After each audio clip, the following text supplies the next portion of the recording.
बंद कर देती है तो महाराज उस गौ मां को लोग कसाई के हाथों से बेच देते हैं। ये भयंकर अपराध है और इस अपराध को भगवान कभी क्षमा नहीं करने वाले हैं। इसलिए गौ मां के ऊपर हो रहे अत्याचार को हम सभी लोगों को रोकना चाहिए। एक गौ मां भगवान से प्रार्थना कर रही है, भगवान से गौ मां निवेदन कर रही है, ऐ हिंद देश के लोगों मेरी सुन लो करुण कहानी, क्यों दया धर्म विसराया, क्यों दुनिया हुई वीरानी। ऐ हिंद देश के लोगों मेरी सुन लो करुण कहानी, क्यों दया धर्म विसराया, क्यों दुनिया हुई वीरानी, क्यों दुनिया हुई वीरानी।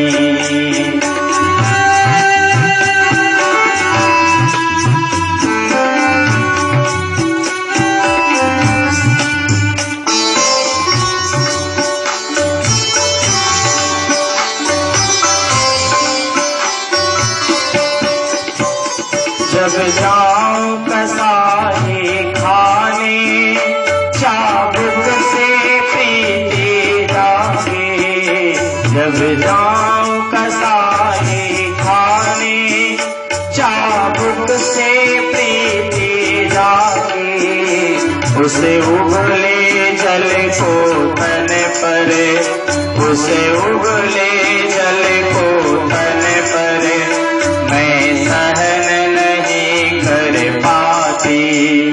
जब वक्त मौत का आता मैं हाय हाय चिल्लाती, क्यों दया धर्म विसराया, क्यों दुनिया हुई वीरानी, क्यों दुनिया हुई वीरानी।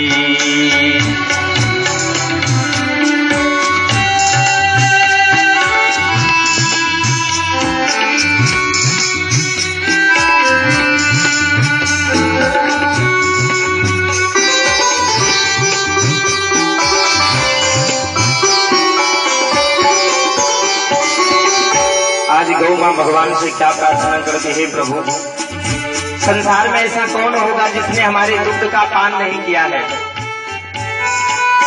दूध पिलाने वाली मां होती है और जिस गौ मां का हमने दूध का पान किया है वो हमारे लिए पूजनीय है। मेरे भाइयों, आज गौ मां भगवान से निवेदन करते हैं, गोपाल जब सभी को दूध पिलाई मैं गौ माता कहलाई, जब सभी को दूध पिलाई मैं गौ माता कहलाई। क्या है अपराध हमारा, क्या है अपराध हमारा, जो काटे आज कसाई, जो द्वार तुम्हारे आए, तुम रीत की प्रीति निभाओ, क्यों दया धर्म विसराया, क्यों दुनिया हुई वीरानी, क्यों दुनिया हुई वीरानी।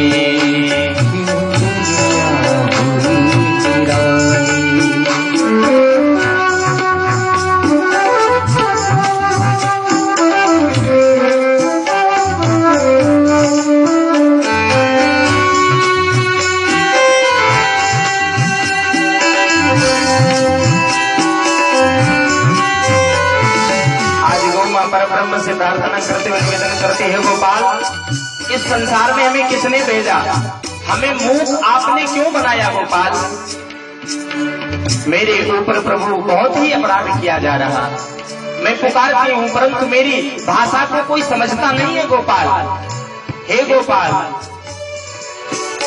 उस समदर्शी ईश्वर ने हमको मूक बनाया, उस समंदर से ईश्वर ने क्यों हमको मूक बनाया। ना हाथ दिया लड़ने को, ना हाथ दिया लड़ने को, हिंदू भी हुआ पराया। तुम फर्ज निभाओ माँ का और जग में प्रीति जगाओ। क्यों दया धर्म विसराया, क्यों दुनिया हुई वीरानी, क्यों दुनिया हुई वीरानी।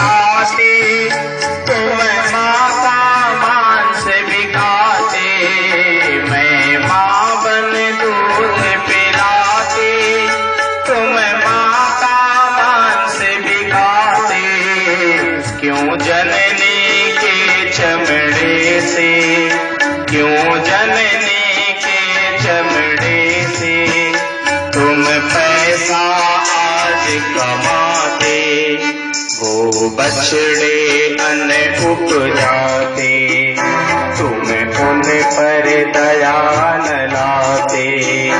क्यों दया धर्म विसराया, क्यों दुनिया हुई वीरानी, क्यों दुनिया हुई वीरानी।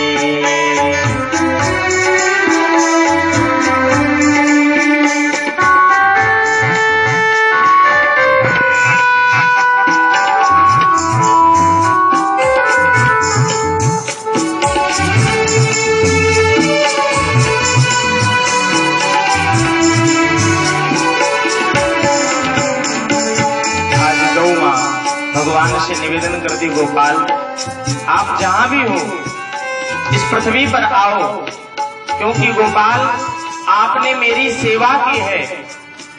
और हे गोपाल, आपने मेरे ऊपर बड़ी सुंदर सुंदर लीलाओं को किया है, इसलिए हे गोपाल आपके अतिरिक्त अब हमारा इस दुनिया में कोई नहीं है। हे गोपाल आप जल्दी आओ, गौ माता पुकारती है। कोई मोहन बन जाओ रे, जिसने मोहि कंठ लगाया। कोई मोहन बन जाओ रे, जिसने मोहि कंठ लगाया। मेरी रक्षा ताकत लेकर, मेरी रक्षा ताकत लेकर इस धरा धाम पर आया। गो हत्या बंद करो रे, गो हत्या बंद करो रे, रहने दो वंश निशानी। क्यों दया धर्म विसराया, क्यों दुनिया हुई वीरानी, क्यों दुनिया हुई वीरानी, क्यों दुनिया हुई वीरानी, क्यों दुनिया हुई वीरानी। हिंद देश के लोगों मेरी सुन लो करुण कहानी। क्यों दया धर्म विसराया, क्यों दुनिया हुई वीरानी। भगवान गौ की सेवा की, कृष्ण ने गौ की सेवा की है, राम ने गौ की सेवा की है, इसलिए हम सभी लोगों को गौ की सेवा करनी चाहिए। गौ माता के ऊपर हो रहे अत्याचारों को रोकना चाहिए मेरे भाई। मानस में गोस्वामी जी ने लिखा भी है, विप्रधेनु सुर संतहित लीन मनुज अवतार। भगवान का अवतार गौ ब्राह्मण भक्त की रक्षा के लिए होता है। विप्रधेनु सुर संतहित लीन मनुज अवतार। विचार करिए, मेरे प्रभु को आना पड़ता है इस पृथ्वी पर, अगर गौ माता को कोई कष्ट देता है तो। इसलिए हमें कभी गौ माँ को मारना नहीं चाहिए। गौ मेरी माँ है, हम अपनी माँ को मारते नहीं हैं, हम अपनी माँ की सेवा करते हैं, अपनी माँ की रक्षा करते हैं। तो गौ हमारी माँ है, और केवल हमारी माँ नहीं, गौ माँ पूरे विश्व की माँ है। गावोह विश्वस्य मातर है, इसलिए गौ मेरे लिए पूजनीय है। गौ माँ पूरे विश्व की माँ है। महाराज अपने यहाँ तो धीरे धीरे गौ की सेवा बंद हो रही है। आप विदेशों में जाइए तो देखिए महाराज, हिंदुओं की बात छोड़िए, जो मुस्लिम कंट्री है उन कंट्रियों में भी बड़ी बड़ी गौशालाएं हैं और वो गौ की सेवा कर रहे हैं। हमारी जो संस्कृति है वो अपने यहाँ अपना रहे हैं महाराज, हम भूल रहे हैं। हमें भूलने की आवश्यकता नहीं है। अगर हम भूलेंगे महाराज तो हमें दुख मिलेगा, कष्ट मिलेगा। हम कष्ट नहीं चाहते हैं, हम तो सुख चाहते हैं। और गौ माँ सुखी रहेगी तो ये पूरी पृथ्वी सुखी रहेगी, और गौ माँ को दुख मिलेगा तो पूरी पृथ्वी पर दुख ही दुख मिलेगा। इसलिए गौ माँ की सेवा करनी चाहिए, गौ माँ की रक्षा करनी चाहिए। महाराज अभी ग्रामीण क्षेत्र में तो बड़ी गरीबत है, फिर भी ठीक है। शहरों में लोग क्या करते हैं, केवल रात में गौ माँ को अपने घर पर रखते हैं और सुबह के समय दूध निकाल के उस गौ माँ को घर से बाहर कर देते हैं। अब गौ माँ कहीं जाती है, ठेले पे मुख लगाती है महाराज, ठेले वाला डंडे से प्रहार करता है। ऐसा नहीं होना चाहिए। गौ माँ की सेवा हमें अपने हाथों से करनी चाहिए। गौ माँ पूरे विश्व की माँ है। मेरा सभी सज्जनों से, सभी भक्तों से सबसे ये निवेदन है, गौ माँ की हम सेवा करें। और ऐसे भी जब से अपने यहाँ बीजेपी की सरकार बनी है, फिर भी कुछ गौ हत्या के ऊपर रोक लगा है जी। हमने कभी सुना था कि सबसे ज्यादा गौ हत्या संत कबीर नगर जिले में होती है। एक बार पेपर में हमने पढ़ा था। उसके जिम्मेदार कोई और नहीं, हम आप ही हैं। हमें आपको पता चल जाए कि महाराज ये गौ को ले जाकर कसाई के हाथों देता है, तो मैं कहता हूं उसे जहां तक हो सके उसको हम दंड दें। हमें ऐसे व्यक्ति को गौ माँ को नहीं देना चाहिए, गौ माँ की सेवा करनी चाहिए। गौ माँ को मारने का अधिकार किसी को नहीं है महाराज, किसी को भी मृत्यु दंड देने का अधिकार नहीं है महाराज। संहार करने वाले तो भगवान है, सबके किए कर्मों का फल लोगों को मिलता है। इसलिए हमें गौ माँ की सेवा करनी चाहिए। गौ माँ अगर प्रसन्न है, गौ माँ मेरे घर में है, तो हमारे घर में हमेशा सुख और शांति बनी रहेगी। भगवान ने गौ की सेवा की। आगे के प्रसंग में वर्णन किया है श्री सुखदेव जी महाराज ने। आइए हम प्रेम की चर्चा को आगे बढ़ाते हैं। भगवान ने गोपियों के साथ में रास किया है। भगवान ने जिन गोपियों के साथ में रास किया है, क्या वो साधारण गोपी हैं क्या? थोड़ा इसका वॉल्यूम बढ़ा दीजिए। गोपी का मतलब क्या है? गोपी है कौन? जिन गोपियों के साथ में भगवान ने रास किया। गोपी कोई साधारण नहीं महाराज। श्री सुखदेव जी महाराज अपने शब्दों में वर्णन करते हैं, गोपी का मतलब क्या है? गो यानी इंद्रियां और पी यानी पीना। गोपी, गो माने इंद्रिय, पी माने पीना। जिन्होंने अपनी इंद्रियों को अपने वश में किया है वो है गोपी। और गोपी ही इंद्रिय ही कृष्ण रसम पिबती थी। गोपी ही जो प्रत्येक इंद्रियों से केवल कृष्ण रूपी रस का पान करती हैं, वो है गोपी। और चलते फिरते उठते जागते सोते जो हमेशा केवल कृष्ण का चिंतन करती हैं, वो है गोपी। गोपी बनकर के आया कौन है? गोस्वामी तुलसीदास जी महाराज ने मानस में वर्णन किया। जिस समय भगवान श्री राम 14 वर्ष के लिए वन जा रहे थे, तो भगवान राम दंडकारण्य वन से निकलकर जा रहे थे। दंडक वन में निवास करने वाले संतों ने भगवान श्री राम के स्वरूप को देखा तो उन संतों ने अपने मन में इच्छा प्रकट की, अगर भगवान राम हमें प्राप्त होते तो हम राम जी की सेवा अपने हाथों से करते। भगवान ने कहा देखो इस समय तो ये संभव नहीं है, लेकिन हाँ कृष्णावतार में आपकी ये इच्छा पूर्ण हो जाएगी। आज दंडक वन में निवास करने वाले संत ब्रज में गोपी बन करके आए हैं और बोले जिस समय भगवान ने मत्स्य अवतार धारण किया और मत्स्य कन्याओं ने भगवान के उस सुंदर स्वरूप को देखा, प्राप्त करने की इच्छा की, तो आज वो मत्स्य कन्याएं ब्रज में गोपी बन करके आए हैं। और बोले जिस समय भगवान नारायण वामन का रूप धारण करके बलि के यहाँ गए तो दैत्य कन्याओं ने भगवान के उस सुंदर स्वरूप को देखा और दैत्य कन्याएं भगवान को प्राप्त करने की इच्छा की। आज वो दैत्य कन्याएं ब्रज में गोपी बन करके आई। और तो और महाराज कितने वेद हैं? 4 वेद हैं। चारों वेदों का नाम भी मालूम होगा लोगों को, और नहीं मालूम हो तो अपने बच्चों को बताना, किसी के द्वारा पूछ करके बच्चों को भी बता देना कि हमारे 4 वेद हैं, ऋग्वेद, सामवेद, यजुर्वेद, अथर्ववेद। बच्चों को बताना, नहीं तो भूल जाएंगे महाराज, क्योंकि आज हम बच्चों को वेद की शिक्षा नहीं दे रहे हैं, इसलिए बच्चों को बताना हमारे 4 वेद हैं। और चारों वेदों में कितने कांड हैं मालूम है किसी को? चारों वेदों में 3 कांड हैं, ज्ञान कांड, कर्म कांड, उपासना कांड। ज्ञान कांड की मंत्र किसके लिए है? सन्यासियों के लिए, संतों के लिए। और कर्म कांड की मंत्र ब्रह्मचारियों के लिए। और उपासना कांड के जो उपासना कांड है, उपासना कांड के मंत्र वो गृहस्थों के लिए है। गृहस्थों को भगवान की उपासना की आवश्यकता है।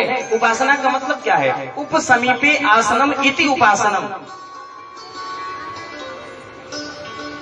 तो चारों वेदों में 3 कांड, ज्ञान कांड, कर्म कांड, उपासना कांड। इन तीनों कांडों में उपासना कांड के 16,000 मंत्र हैं। तो आज वो जो ज्ञान उपासना कांड की 16,000 मंत्र हैं, वो ब्रज में गोपी बन करके आए हैं भगवान के साथ में रास करने के लिए। बड़े बड़े ऋषि, बड़े बड़े ब्रह्मर्षि, बड़े बड़े तपस्वी ब्रज में गोपी बन करके आए हैं भगवान के साथ में रास करने के लिए। भगवान ने विचार किया हमें इनके साथ रास करना है। गोपाल, शरद पूर्णिमा की रात्रि में आज मेरे प्रभु मां यमुना के पावन तट पर रात्रि की वेला में पहुंचे और भगवान कृष्ण ने अपनी दिव्य मुरली का निनाद किया है। भगवान ने दिव्य मुरली बजाई है। सुखदेव जी महाराज अपने शब्दों में वर्णन करते हैं, जैसे ही भगवान ने मुरली बजाई, ब्रज 84 कोस में निवास करने वाली गोपियों के कानों में जब भगवान की मुरली की धुन पहुंची कर्णपुटों में, तो गोपियां अपने अपने घर के कार्य को त्याग कर मां यमुना के पावन तट पर आ रही हैं। सुखदेव जी महाराज अपने शब्दों में लिखते हैं, निशम्य गीतम नदनंगवर्धनम ब्रजश्रेय कृष्ण गृहीत मानसा आजगमुरन्यो मलचिकोद्यमा सयंत्र कांतो जवलोल कुंडला। महाराज जिस गोपी के कान में भगवान की मुरली की आवाज पड़ी, वो गोपी अपने घर के कार्य को त्याग करके और सीधे मां यमुना के पावन तट पर जा रही है। सुखदेव जी महाराज कहते हैं, परीक्षित, भगवान कृपा के सागर है, भगवान कृपा के सागर है। महाराज गोपियां अपने अपने घर के कार्यों को त्याग करके और मां यमुना के पावन तट पर आ रही हैं। सुखदेव जी महाराज कहते हैं, परीक्षित, आज जैसे ही गोपियों के कान में भगवान की मुरली आवाज पड़ी, गोपियों को ऐसा प्रतीत हुआ कि कृष्ण अपने मुरली के माध्यम से हम गोपियों को पुकार रहे हैं। कृष्णम विदुः परम कांतम नयतो ब्रह्मादयः मुने गुण प्रवाहो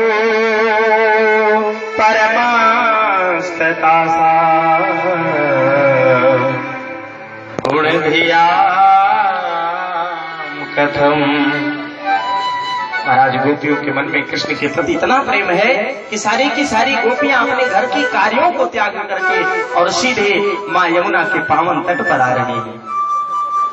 श्री सुखदेव जी महाराज कहते हैं, परीक्षित, कृष्ण की जिधर दृष्टि पड़ती है उधर से गोपियां ही गोपियां आ रही हैं। भगवान ने गोपियों को देखा तो गोपियों का स्वागत किया। स्वागतम भो महाभागा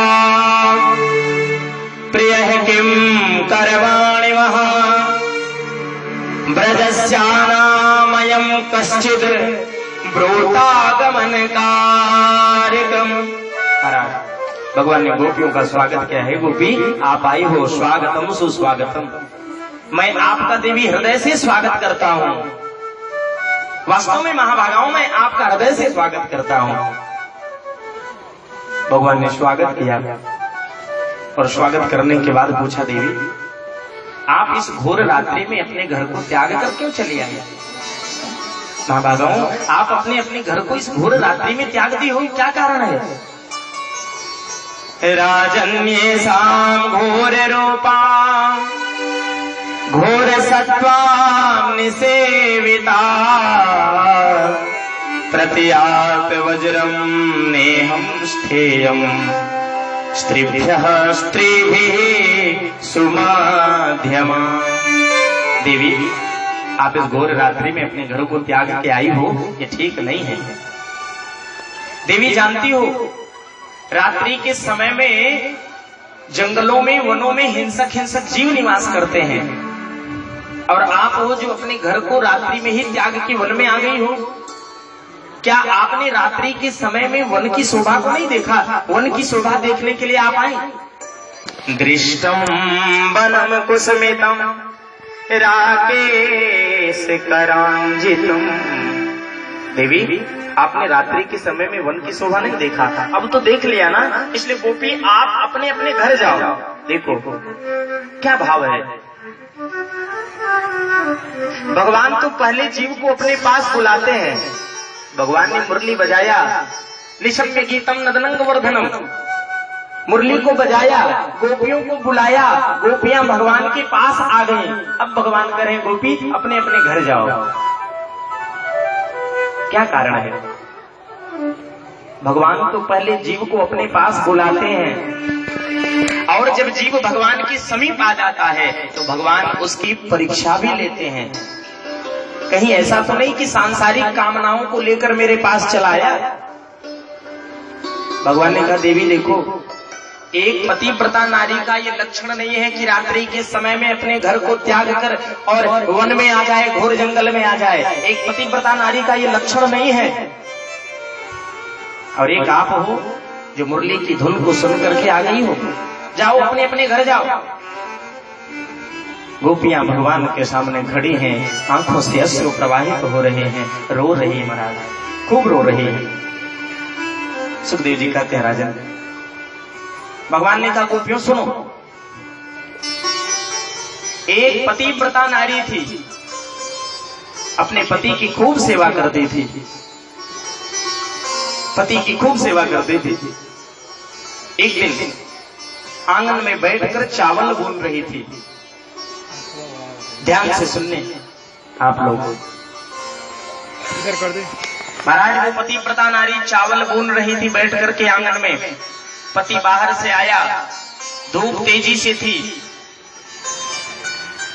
पति पत्नी के समीप बैठा, आंखों में नींद आ गई और पत्नी की गोद में सिर को रखा और सो गया।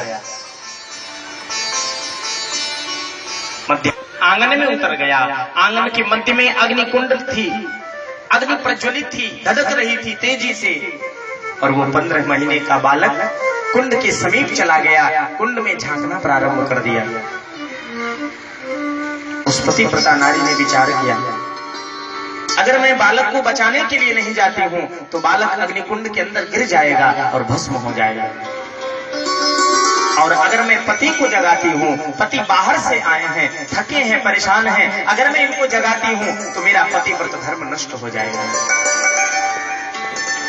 वो पतिव्रता नारी अपने नेत्र को बंद कर ले और महाराज इतने में वो 15 महीने का बालक अग्निकुंड के मध्य गिर गया।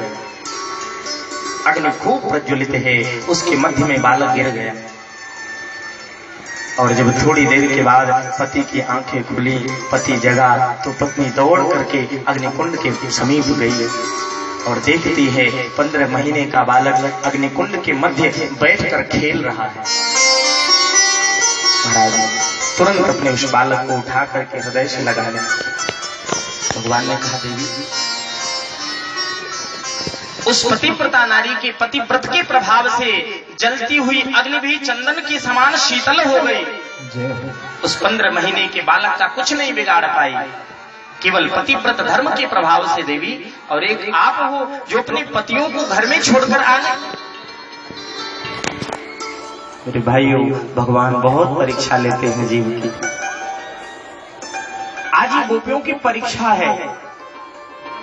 एक गोपी बोली, गोपाल, आपने हमें पतिव्रत धर्म का महत्व तो बता दिया, लेकिन गोपाल, आप ये जो कथा हमें सुना रहे हो ना, ऐसी कथा मुझे भी खूब आती है। भगवान ने कहा, अच्छा तुम्हें भी आती है, बताओ क्या जानती हो।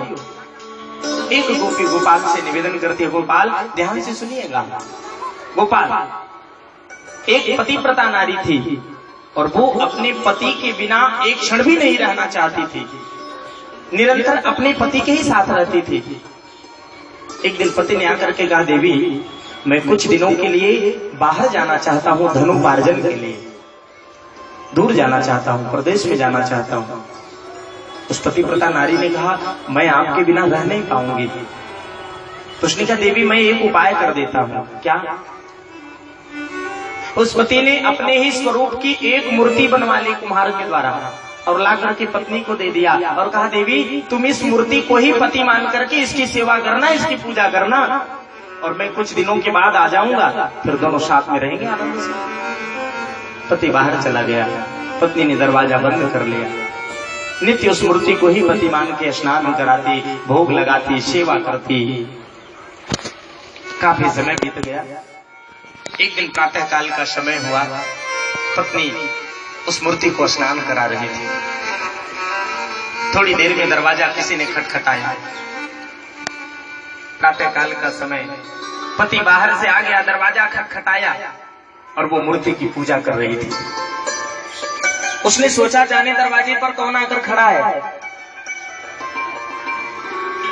अगर मैं दरवाजा खोलने के लिए जाती हूँ तो मेरा पतिव्रत धर्म नष्ट हो जाएगा, जो कि पति ही दरवाजे पर आया है, दरवाजा खटखटा रहा है और विचार कर रही है, इस मूर्ति को जो मेरा पति है, मैं इसकी सेवा कर रही हूँ, अगर दरवाजा खोलने के लिए जाती हूँ तो मेरा पतिव्रत धर्म नष्ट हो जाएगा।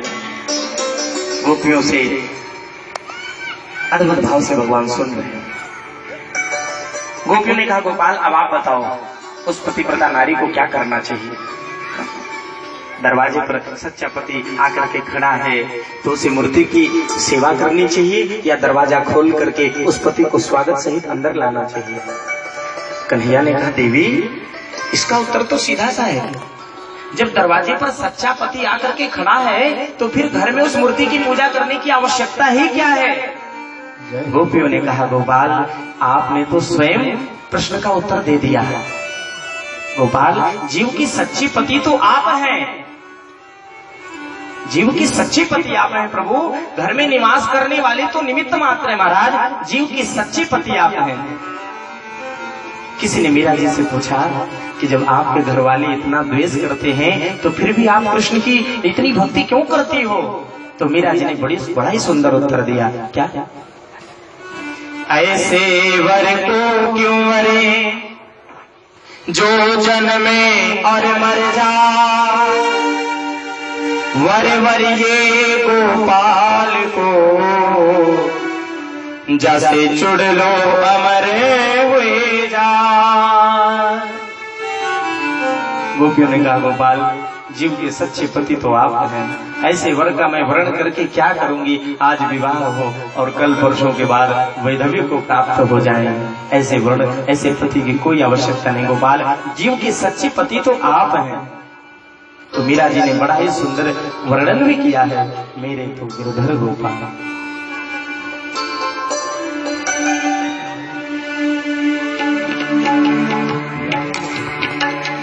मेरे तो गिरधर गोपाल, दूसरों न कोई, मेरे तो गिरधर गोपाल, दूसरों न कोई, मेरे तो गिरधर गोपाल।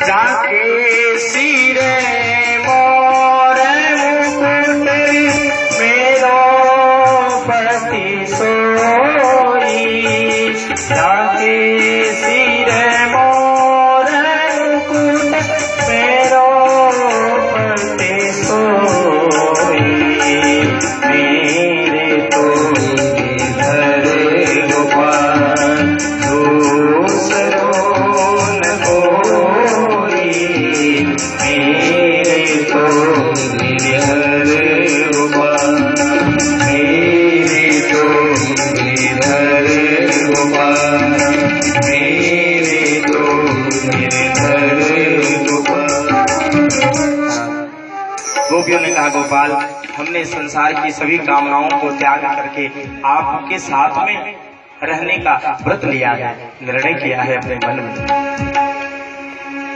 सुखदेव जी कहते हैं, परीक्षित, जीव की बड़ी ही परीक्षा भगवान लेते हैं। आज भगवान को लगा कि गोपियों का हृदय पवित्र हो गया है, ये मेरे साथ रास करने के लिए आए हैं, इनके मन में किसी भी प्रकार की सांसारिक कामना नहीं है। भगवान ने उनके हृदय को देखा, पवित्र है। जितनी गोपी थी उतने कृष्ण प्रकट हो गए। सुखदेव जी महाराज कहते हैं, परीक्षित, भगवान गोपियों के साथ रास करने लगे और गोपियां प्रेम से भगवान के साथ में रास करती हैं, खूब नृत्य करती हैं। सुखदेव जी कहते हैं, परीक्षित, परंतु गोपियों के मन में क्षणिक अभिमान आ गया। देखो, कभी कभी भगवान के समीप पहुंच जाने के बाद भी जीव के मन में अभिमान आ जाता है। गोपियों के मन में अभिमान आया क्या कि मेरे सौंदर्य को देख करके कृष्ण मेरे साथ में रास कर रहे हैं। गोपियों के मन में अहंकार आया, परंतु राधा रानी के मन में मान आया। अहंकार और मान में यही अंतर है।